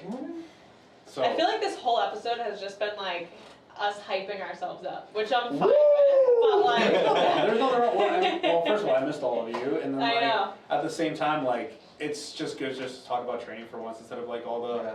I don't want to say I don't want to ignore all the real world things that have been No, but I happening. totally agree with you. This It's- is one of the more positive episodes. Yeah. It's been one of those things where like it's been kind of nice to not have to worry about the world ending Yeah. because like I'm still waiting for the murder hornets to show up. Yeah. Yeah, what the fuck ever happened with that? I remember for like a They week fell people, off. "Whoa," and and then it fell off. So I'm just waiting for that to like Yeah. make it back into the news. So without like going down that road, it's been really nice to actually just talk like normal powerlifter friends and, Yeah. and Yeah. stuff like that too. Because like as much as all that stuff is really serious, and I know we all are pretty much in agreement of what's Mhm. been going on. It's still kind of nice to just be able to turn my brain off of that part of my brain and be able to be like, hey, I forgot that like I like to have fun and these are the Absolutely. Yeah. fun things that I like to do. I just feel like there's so much negativity out there. Yeah. Just like having friends around that are like all just here to have fun, or that's like literally the best part about living so close to Stan and Bree. Like Yeah. I literally, like you could throw a rock and probably hit my house because you're jacked. But I was gonna say a little further than that, but. but I'm like a mile away from their house, Yeah. and like literally, I was feeling like shit the other day, and Stan's like, "Yo, wanna like hang out or something?" was that Saturday? The day Yeah, before? dude, I was like feeling like shit, and you're just like, "Yeah, you wanna come by?" And I think Yeah. I was No, like, that- "Yeah, dude, That that's is sick." probably one of the things that I miss about like living close to friends and everything like that. Like as much as I live convenient to visit everyone that I want to see, I Yeah. don't live convenient in the sense of like it's just like a mile away or anything Yeah. like Walk that. down. Yeah. Yeah, so being like a little bit of a social hermit wasn't the funnest thing too, especially with how extroverted I can be. Dude, I have to interrupt. Yeah, go for it. Go in. Did you see the video that I put on my Instagram story with the briefs on my head? Yes, I did. That was probably the funniest thing I saw. Oh my god, dude! I was thought it like, how so high is fucking Bree in hilarious. this video? It was like 10 o'clock in the morning. I wasn't high at all. You're I just thought it being- was so She funny. just finished her yoga, dude. Her chi was I perfect. Did. I aligned. was rocking and rolling. I was like, oh, new briefs. And then Can't I was go like, on. these look really small, so I pulled my old ones out, put them on my head, and dude, those are so tight though. Like, Dude, the best part about the whole thing is the first day we went back to get in gear. I think you spent like 45 minutes trying to get into your yeah, briefs, and it didn't and work. it wasn't. I By the actually end of it, gave she's up. like, I think I'm putting my old ones on. Yeah. We're just gonna go with those. What are you gonna do with with those new ones then? Are you just gonna return them or? No, I'm gonna buy, which I should just buy right now. Like a basketball with a pump. Put Yeah. the basketball on the leg and pump it up because it's just the legs. It's my fucking fat inner thigh area just gets No, you just smushed. have really jacked adductors. Yeah, we got Yeah, big we'll say legs, that. Stan. We'll say say that. jacked adductors. Dude, I bought a pair of those Titan Boss briefs. Yeah. Like $235. They come in. No way in hell I'm ever getting them on. And No. so I They were sold, tight on me, sold dude. them to one of my training partners. I was so I mad put because I those waited on. like 3 weeks to get them. Yeah. Got them. I was super hyped. We drove an hour to the gym in them. I was like, yo, I can't wait to wear these today because I've been wearing the same pair of beat up briefs for like 2 years. Couldn't get them on. I feel like Titan makes like equipment for people that don't have leg muscle. Like it's Dude, like I feel like the it's so holes are so weird. small. So Yeah, the don't be shape of the dissing brief Jeff like legs that. like gets smaller. Sorry. Sorry, Jeff. I didn't mean that as a shot at you, but It's like a bullhorn. But it's weird though, because like I remember like that was one of the reasons why I stuck with metals. That like the leg openings actually were like for people that have thick They ass open. legs. Yeah, so like the insert gear, it's really tight here where your leg's smaller, Yeah. and then it gets flares out for your quad. Yeah. The Titan gear, for some reason, It's like was straight. big and then gets smaller. Yeah. Yeah. And dude, I got it. Yo, like, do it on your chair, because no one can see that. Oh, it's fine. I got like halfway up my leg, and my feet started going numb because it was so tight, not even being on all the way. I was like, Yeah, This you isn't gonna work. were so mad that day. I tried those on and yeah, those I were was tight pissy on the my whole rest of the leg. workout. Yeah, Like, but I I feel was like, like, this doesn't really make sense. you'd be surprised, cause like like we were saying earlier before the podcast, like I think most people forget that you're supposed to have muscle when you lift. So like I think even the gear makers forget that people have to have muscle when they lift. Outside of like maybe a handful of companies, like I said, like for whatever reason, metal always catered to guys that had thick legs. But it's just really funny because like I feel like you have to do most of the manipulation in terms of like the sewing and everything to open that stuff up. Yeah. Because I feel like as long, especially on those boss briefs, like I saw the stitching around the hip crease, like as long as that's still there, I think it almost doesn't matter what the hole openings if they're like blown out or not. Because I feel like Yeah, and Yeah. there's like a very small portion at the very bottom of the leg that's Yeah. black on those box briefs, and it's like almost like a Cinched. full inch tighter than the material that's right above it. which doesn't make Very sense. odd. Yeah, Yeah, I don't like that's understand why. painful, like digging into Why your would you fucking want it like heavy cutting vein. your circulation off? Yeah. I don't know. The only thing I can think of is maybe some extra stability, but at that point, that thing can stand on its own, so I don't know how much more stable you need Yeah, to get. seriously. Dude, I'm so annoyed. But that's the other thing too. Like I felt like between that and like the rubber gear, like I thought I saw it all when it came to equipment, but I feel like this next wave of like multiply has been like, I don't want to say absurd because I don't want to make it sound like that I don't like it, but it's just like I never would have thought in my wildest dreams that like the stitching on that stuff and then like the rubber material stuff that's coming out Yeah. was even fathomable. Let alone like how are you going to be able to like manage loads underneath that material? Right. No, I agree. So it's a brave new world out there. This rug is like scrunching up under me, I don't know why. It's Wow. bugging me. Depressing. Alright, should we get into our negative positives? What do we got for time right now? We definitely should. Okay. I have to be at work at 5:45. Oh no worries. Dude. It was just so Nice. depressing. I gotta be at work at 6. I'm gonna Yeah, and roll you out just of- got out of work. Yeah, I should've complained. 6 to Blake- 6, boys. Blake works 7 days a week. Yeah, 13 days in a row, then a day off, and I work 6 to 6 I'm for the just next not 2 gonna weeks. say anything because I have it easy compared to all y'all. Sorry. Hire me, bro. Yeah. I'm on my way. I work a 9 to 5 in the finance. I get to work from home, so I literally roll out of bed and put on a computer. So There you that sounds go. sorry. Beautiful. Yeah, sweet. Yeah. Should've went to college, mom. Yeah. So sorry, guys. Alright, who wants to start? Negative, positive? Excuse me. I didn't think this far. I always do. I never like. Okay, I'm gonna start with a positive, and it's like something that I wasn't going to talk about on the podcast, but I'm gonna say it. You know, Let it out. I feel like if people listen this far into the episode, then like they might actually care. So. The 5% of listeners. 5%ers. Yeah, but last week I actually started classes to become a real estate agent, which I'm super stoked Oh, that's about. awesome. Congratulations. And yeah, so that's my positive. I'm like really excited about changing career paths, and I feel like there's much more sustainability in that.